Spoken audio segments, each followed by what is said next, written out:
El príncipe. Capítulo 1. De las distintas clases de principados y de la forma en que se adquieren. Todos los estados, todas las dominaciones que han ejercido y ejercen soberanía sobre los hombres, han sido y son repúblicas o principados. Los principados son, o hereditarios, cuando una misma familia ha reinado en ellos largo tiempo, o nuevos. Los nuevos, o lo son del todo, como lo fue Milán bajo Francisco Sforza, o son como miembros agregados al estado hereditario del príncipe que los adquiere, como es el reino de Nápoles para el rey de España. Los dominios así adquiridos están acostumbrados a vivir bajo un príncipe o a ser libres, y se adquieren por las armas propias o por las ajenas, por la suerte o por la virtud. Capítulo 2. De los principados hereditarios. Dejaré a un lado el discutir sobre las repúblicas porque ya en otra ocasión lo he hecho extensamente. Me dedicaré solo a los principados, para ir tejiendo la urdimbre de mis opiniones y establecer cómo pueden gobernarse y conservarse tales principados. En primer lugar, me parece que es más fácil conservar un estado hereditario, acostumbrado a una dinastía, que uno nuevo, ya que basta con no alterar el orden establecido por los príncipes anteriores, y contemporizar después con los cambios que puedan producirse. De tal modo que, si el príncipe es de mediana inteligencia, se mantendrá siempre en su estado, a menos que una fuerza arrolladora lo arroje de él, y aunque así sucediese, solo tendría que esperar, para reconquistarlo, a que el usurpador sufriera el primer tropiezo. Tenemos en Italia, por ejemplo, al duque de Ferrara, que no resistió los asaltos de los venecianos en el 1484, ni los del Papa Julio en el 1510, por motivos distintos de la antigüedad de su soberanía en el dominio. Porque el príncipe natural tiene menos razones y menor necesidad de ofender, de donde es lógico que sea más amado, y a menos que vicios excesivos le atraigan el odio, es razonable que le quieran con naturalidad los suyos. Y en la antigüedad y continuidad de la dinastía se borran los recuerdos y los motivos que la trajeron, pues un cambio deja siempre la piedra angular para la edificación de otro. Capítulo 3. De los principados mixtos. Pero las dificultades existen en los principados nuevos. Y si no es nuevo del todo, sino como miembro agregado a un conjunto anterior, que puede llamarse así mixto, sus incertidumbres nacen en primer lugar de una natural dificultad que se encuentra en todos los principados nuevos. Dificultad que estriba en que los hombres cambian con gusto de señor, creyendo mejorar, y esta creencia los impulsa a tomar las armas contra él, en lo cual se engañan, pues luego la experiencia les enseña que han empeorado. Esto resulta de otra necesidad natural y común que hace que el príncipe se vea obligado a ofender a sus nuevos súbditos, con tropas o con mis vejaciones que el acto de la conquista lleva consigo.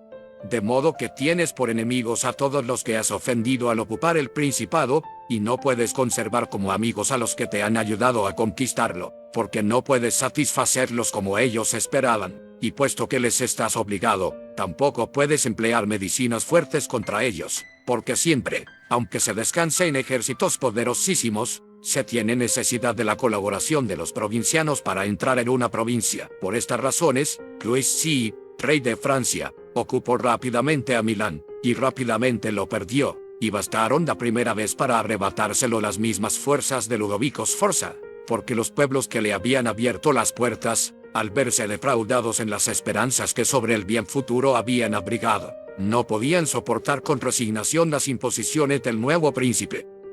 Bien es cierto que los territorios rebelados se pierden con más dificultad cuando se conquistan por segunda vez, porque el señor, aprovechándose de la rebelión, vacila menos en asegurar su poder castigando a los delincuentes, vigilando a los sospechosos y reforzando las partes más débiles.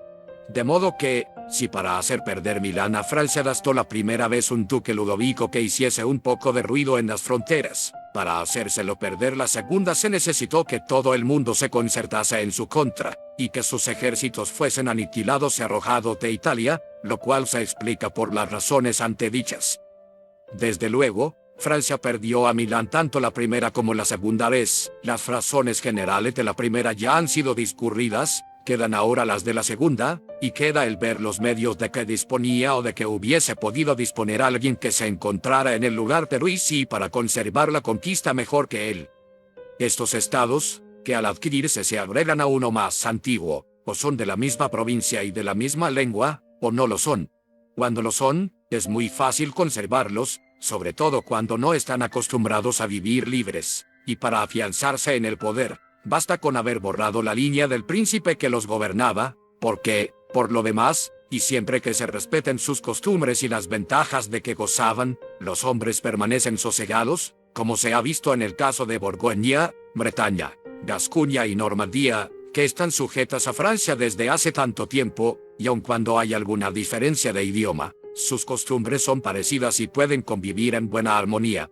Y quien los adquiera, si desea conservarlos, debe tener dos cuidados. Primero, que la descendencia del anterior príncipe desaparezca. Después, que ni sus leyes ni sus tributos sean alterados, y se verá que en brevísimo tiempo el principal adquirido pasa a constituir un solo y mismo cuerpo con el principado conquistador. Pero cuando se adquieren estados en una provincia con idioma, costumbres y organización diferentes, surgen entonces las dificultades y se hace precisa mucha suerte y mucha habilidad para conservarlos, y uno de los señores y más eficaces remedios sería que la persona que los adquiera fuese a vivir en ellos. Esto haría más segura y más duradera la posesión, como ha hecho el turco con Grecia, ya que, a despecho de todas las disposiciones tomadas para conservar aquel estado, no habría conseguido retenerlo si no hubiese ido a establecerse allí. Porque, de esta manera, se ven nacer los desórdenes y se los puede reprimir con prontitud, pero, residiendo en otra parte, se entera uno cuando ya son grandes y no tienen remedio. Además, los representantes del príncipe no pueden saquear la provincia, y los súbditos están más satisfechos porque pueden recurrir a él fácilmente y tienen más oportunidades para amarlo, si quieren ser buenos, y para temerlo, si quieren proceder de otra manera. Los extranjeros que desearan apoderarse del Estado tendrían mi respeto, de modo que, habitando en él, solo con muchísima dificultad podrá perderlo. Otro buen remedio es mandar colonias a uno o dos lugares que sean como llaves de aquel estado, porque es preciso hacer esto o mantener numerosas tropas. En las colonias no se gasta mucho, y con esos pocos gastos se las gobierna y conserva, y solo se perjudica a aquellos a quienes se arrebatan los campos y las casas para darlos a los nuevos habitantes, que forman una mínima parte de aquel estado.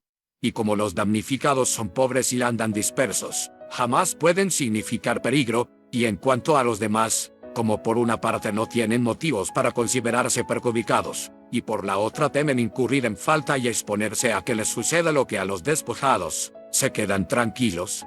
Concluyo que las colonias no cuestan, que son mis fieles y entrañan menos peligro, y que los damnificados no pueden causar molestias, porque son pobres y están aislados, como ya he dicho. Ha de notarse, pues, que a los hombres hay que conquistarlos o eliminarlos, porque si se vengan de las ofensas leves, de las graves no pueden, así que la ofensa que se haga al hombre debe ser tal, que le resulte imposible vengarse. Si en vez de las colonias se emplea la ocupación militar, el gasto es mucho mayor, porque el mantenimiento de la guardia absorbe las rentas del Estado y la adquisición se convierte en pérdida, y, además, se perjudica e incomoda a todos con el frecuente cambio del alojamiento de las tropas.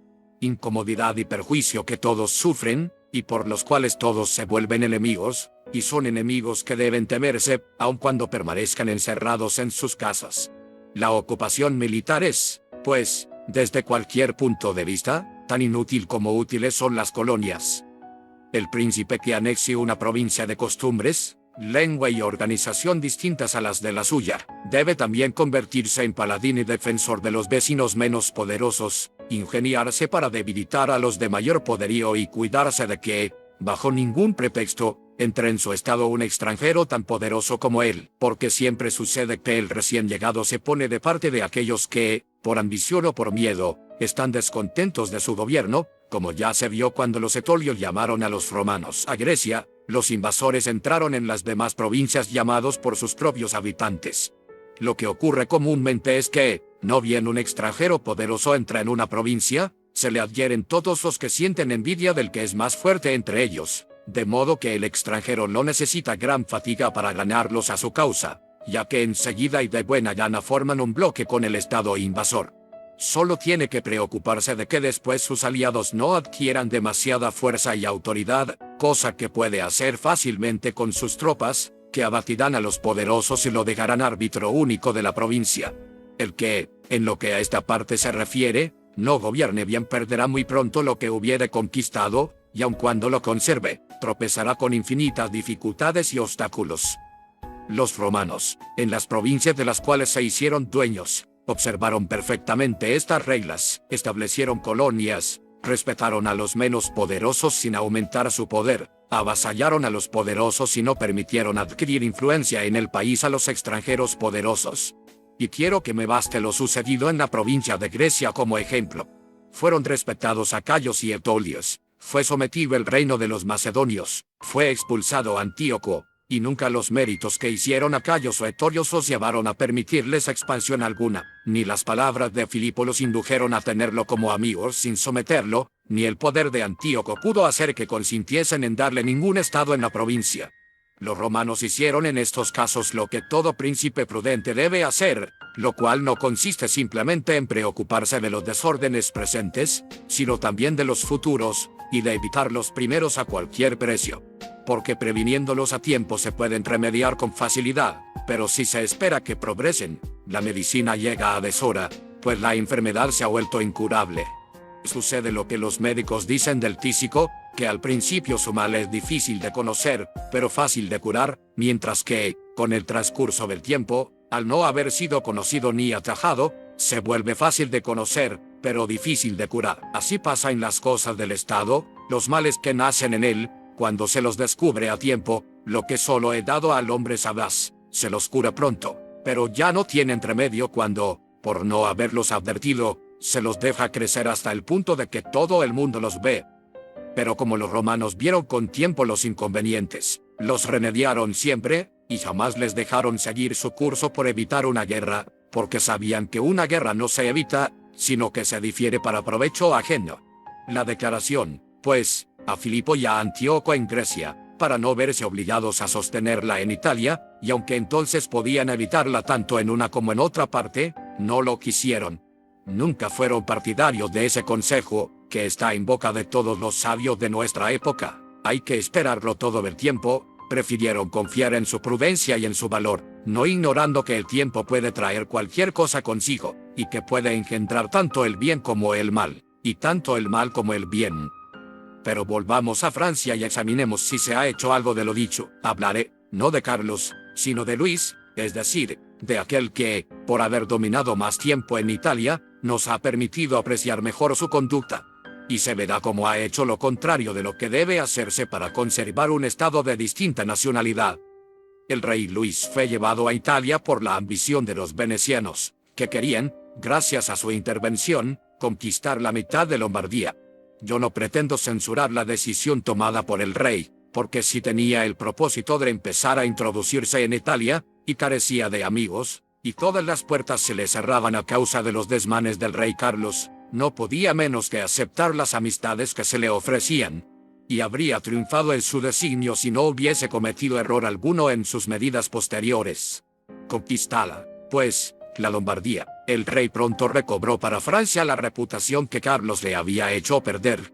Génova cedió, los florentinos le brindaron su amistad, el marqués de Mantua, el duque de Ferrara, los Bentivoglio, la señora de Furli, los señores de Faenza de Pesaro, de Rimini, de Camerino y de Piombino, los luqueses, los paisanos y los sieneses, todos trataron de convertirse en sus amigos, y entonces pudieron comprender los venecianos la temeridad de su ocurrencia. Para apoderarse de 2 ciudades de Lombardía, hicieron al rey dueño de las 2/3 partes de Italia. Considérese ahora con qué facilidad el rey podía conservar su influencia en Italia, con tal de haber observado las reglas enunciadas y defendido a sus amigos, que, por ser numerosos y débiles, y temer unos a los venecianos y otros a la Iglesia, estaban siempre necesitados de su apoyo, y por medio de ellos contener sin dificultad a los pocos enemigos grandes que quedaban. Pero pronto obró al revés en Milán, al ayudar al Papa Alejandro para que ocupase la Romagna. No advirtió de que con esta medida perdía a sus amigos y a los que se habían puesto bajo su protección, y al par que debilitaba sus propias fuerzas, engrandecía a la Iglesia, añadiendo tanto poder temporal al espiritual, que ya bastante autoridad le daba.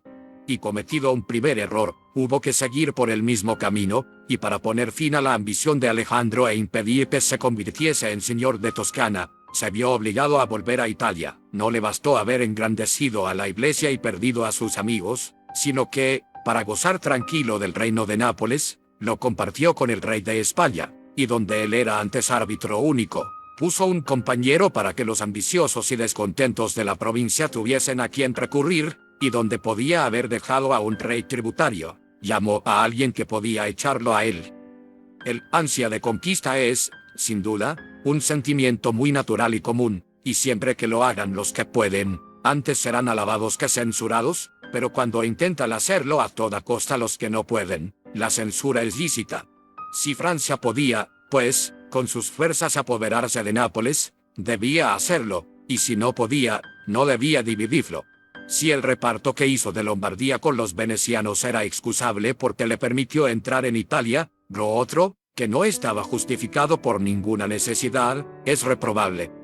Luis cometió, pues, 5 faltas: aniquiló a los débiles, aumentó el poder de un poderoso de Italia, introdujo en ella a un extranjero más poderoso aún, no se estableció en el territorio conquistado y no fundó colonias, y, sin embargo, estas faltas, por lo menos en vida de él, podían no haber traído consecuencias desastrosas si no hubiese cometido la sexta, la de despojar de su estado a los venecianos. Porque, en vez de hacer fuerte a la Iglesia y de poner a España en Italia, era muy razonable y hasta necesario que las sometiese, pero cometido el error, nunca debió consentir en la ruina de los venecianos, pues poderosos como eran, habrían mantenido a los otros siempre distantes de toda acción contra Lombardía, ya porque no lo hubiesen permitido sino para ser ellos mismos los dueños, ya porque los otros no hubiesen querido arrebatársela a Francia para dársela a los venecianos, y para atacar a ambos a la vez les hubiera faltado audacia. Y si alguien dijese que el rey Luis cedió la Romaña a Alejandro Nápoles a España para evitar la guerra, contestaría con las razones arriba enunciadas, que para evitar una guerra nunca se debe dejar que un desorden siga su curso, porque no se la evita, sino se la posterga en perjuicio propio. Y si otros alegasen que el rey había prometido al Papa ejecutar la empresa en su favor para obtener la disolución de su matrimonio y el capelo de Rohan, respondería con lo que más adelante se dirá acerca de la fe de los príncipes y del modo de observarla. El rey Luis ha perdido, pues, la Lombardía por no haber seguido ninguna de las normas que siguieron los que conquistaron provincias y quisieron conservarlas. No se trata de milagro alguno, sino de un hecho muy natural y lógico. Así se lo dije en antes el cardenal de Rohan, mientras que el Valentino, como era llamado por el pueblo César Borgia, hijo del Papa Alejandro, ocupaba la Romaña. Como me dijera el cardenal de Rohan que los italianos no entendían nada de las cosas de la guerra, yo tuve que contestarle que los franceses entendían menos de las que se refieren al Estado, porque de lo contrario no hubiesen dejado que la Iglesia adquiriese tanta influencia. Y ya se ha visto cómo, después de haber contribuido a crear la grandeza de la Iglesia y de España en Italia, Francia fue arruinada por ellas. De lo cual se infiere una regla general que rara vez o nunca falla, que el que ayuda a otro a hacerse poderoso causa su propia ruina. Porque es natural que el que se ha vuelto poderoso recele de la misma astucia o de la misma fuerza gracias a las cuales se lo ha ayudado. Capítulo 4. ¿Por qué el reino de Darío, ocupado por Alejandro, no se sublevó contra los sucesores de este después de su muerte? Consideradas las dificultades que encierra el conservar un estado recientemente adquirido, alguien podría preguntarse con asombro a qué se debe que, hecho Alejandro Magno dueño de Asia en pocos años, y muerto apenas ocupada, sus sucesores, en circunstancias en que hubiese sido muy natural que el Estado se rebelase, lo retuvieron en sus manos, sin otros obstáculos que los que por ambición surgieron entre ellos. Contesto que todos los principados de que se guarda memoria han sido gobernados de dos modos distintos, o por un príncipe que elige de entre sus siervos, que lo son todos, los ministros que lo ayudarán a gobernar, o por un príncipe asistido por nobles que, no a la gracia del Señor, sino a la antigüedad de su linaje, deben la posición que ocupan. Estos nobles tienen estados y súbditos propios, que los reconocen por señores y les tienen natural afección. Mientras que, en los estados gobernados por un príncipe asistido por siervos, el príncipe goza de mayor autoridad, porque en toda la provincia no se reconoce soberano sino a él, y si se obedece a otro, a quien además no se tiene en particular amor, solo se lo hace por tratarse de un ministro y magistrado del príncipe. Los ejemplos de estas dos clases de gobierno se hallan hoy en el Gran Turco y en el rey de Francia. Toda Turquía está gobernada por un solo señor, del cual los demás habitantes son siervos, un señor que divide su reino en sanjakados, nombra sus administradores y los cambia y reemplaza a su antojo. En cambio, el rey de Francia está rodeado por una multitud de antiguos nobles que tienen sus prerrogativas, que son reconocidos y amados por sus súbditos y que son dueños de un estado que el rey no puede arrebatarles sin exponerse. Así, si se examina uno y otro gobierno, se verá que hay, en efecto, dificultad para conquistar el estado del turco, pero que, una vez conquistado, es muy fácil conservarlo. Las razones de la dificultad para apoderarse del reino del turco residen en que no se puede esperar ser llamado por los príncipes del estado, ni confiar en que su rebelión facilitará la empresa. Porque, siendo esclavos y deudores del príncipe, no es nada fácil sobornarlos, y aunque se lo consiguiese, de poca utilidad sería, ya que, por las razones enumeradas, los traidores no podrían arrastrar consigo al pueblo, de donde quien piense en atacar al turco reflexione antes en que hallará el Estado unido, y confíe más en sus propias fuerzas que en las intrigas ajenas.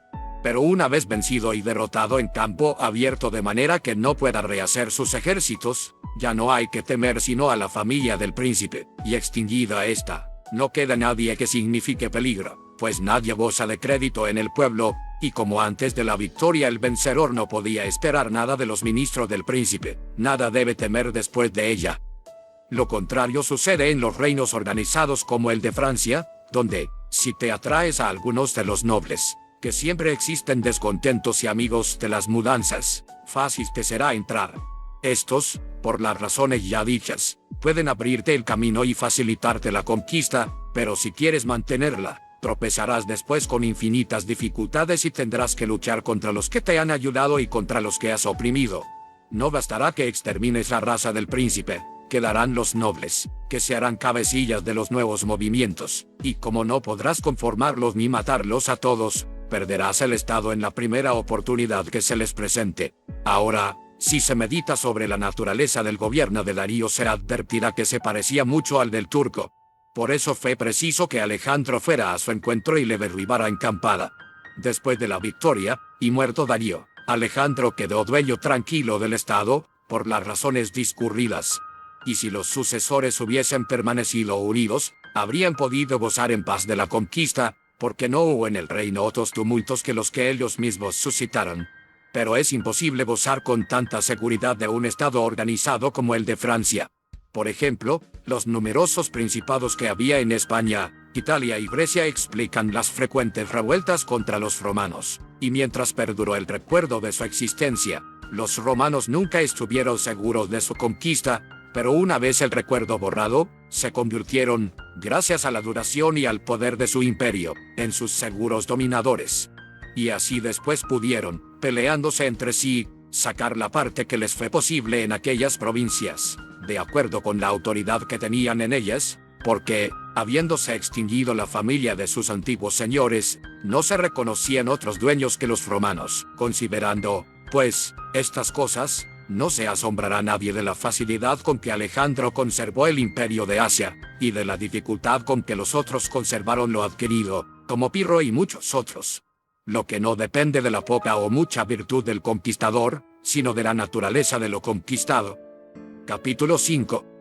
¿De qué modo hay que gobernar las ciudades o principados que, antes de ser ocupados, se regían por sus propias leyes? Hay tres modos de conservar un estado que, antes de ser adquirido, estaba acostumbrado a regirse por sus propias leyes y a vivir en libertad. Primero, destruirlo. Después, radicarse en él. Por último, dejarlo regir por sus leyes, obligarlo a pagar un tributo y establecer un gobierno compuesto por un corto número de personas, para que se encargue de velar por la conquista. Como ese gobierno sabe que nada puede sin la amistad y poder del príncipe, no ha de reparar en medios para conservarle el estado, porque nada hay mejor para conservar si se la quiere conservar, una ciudad acostumbrada a vivir libre que hacerla gobernar por sus mismos ciudadanos. Ahí están los espartanos y romanos como ejemplo de ello. Los espartanos ocuparon Atenas y Tebas, dejaron en ambas ciudades un gobierno oligárquico, y, sin embargo, las perdieron. Los romanos, para conservar a Capua, Cartago y Numancia, las arrasaron, y no las perdieron. quisieron conservar a Grecia como lo habían hecho los espartanos, dejándole sus leyes y su libertad, y no tuvieron éxito, de modo que se vieron obligados a destruir muchas ciudades de aquella provincia para no perderla. Porque, en verdad, el único medio seguro de dominar una ciudad acostumbrada a vivir libre es destruirla. Quien se haga dueño de una ciudad así y no la aplaste, espere a ser aplastado por ella. Sus rebeliones siempre tendrán por baluarte el nombre de libertad y sus antiguos estatutos, cuyo hábito nunca podrá hacerle perder el tiempo ni los beneficios.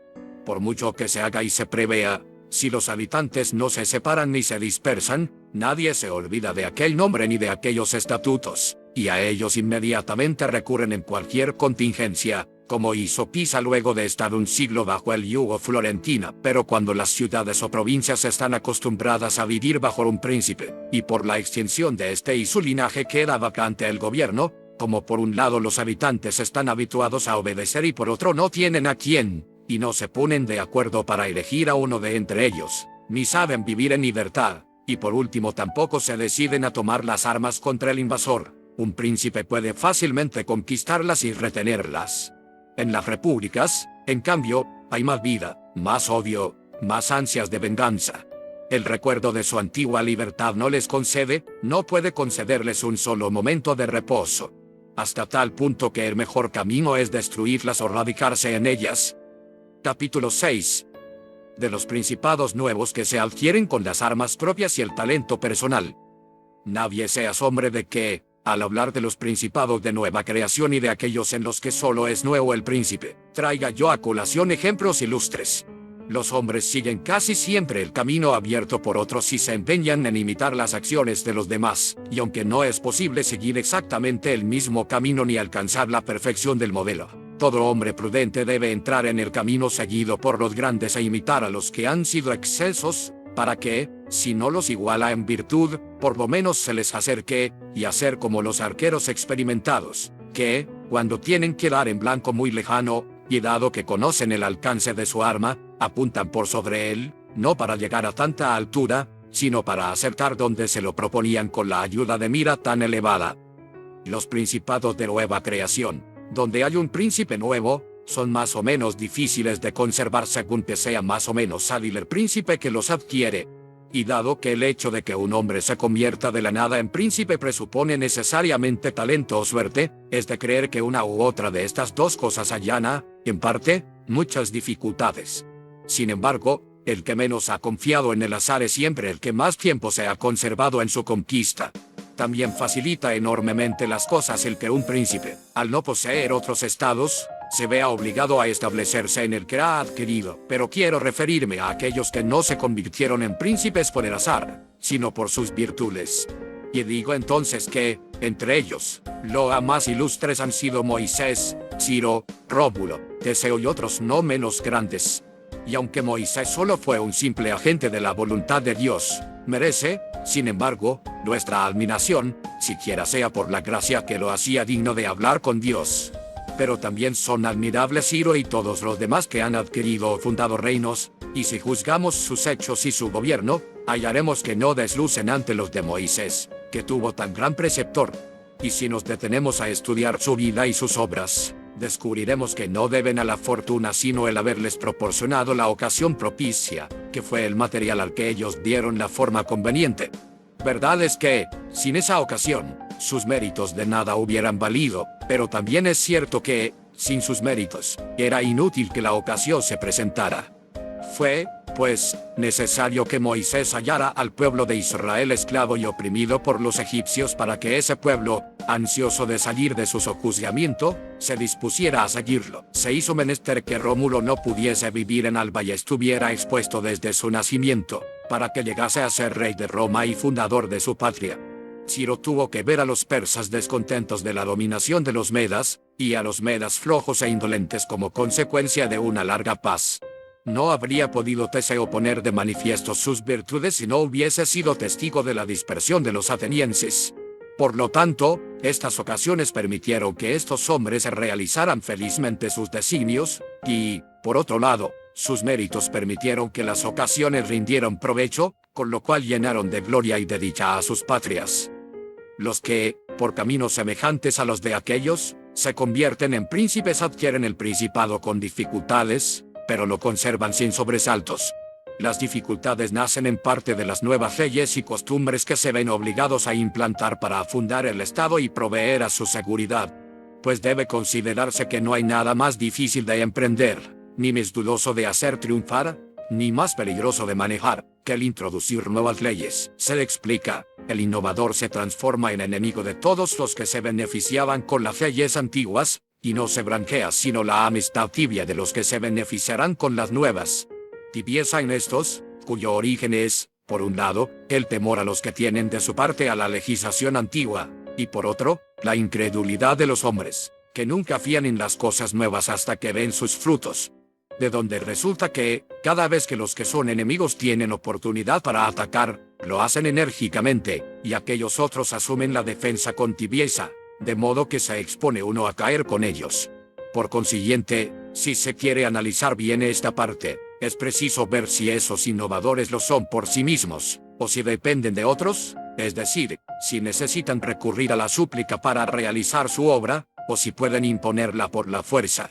En el primer caso, fracasan siempre, y nada queda de sus intenciones, pero cuando solo dependen de sí mismos y pueden actuar con la ayuda de la fuerza, entonces rara vez dejan de conseguir sus propósitos, de donde se explica que todos los profetas armados hayan triunfado, y fracasado todos los que no tenían armas.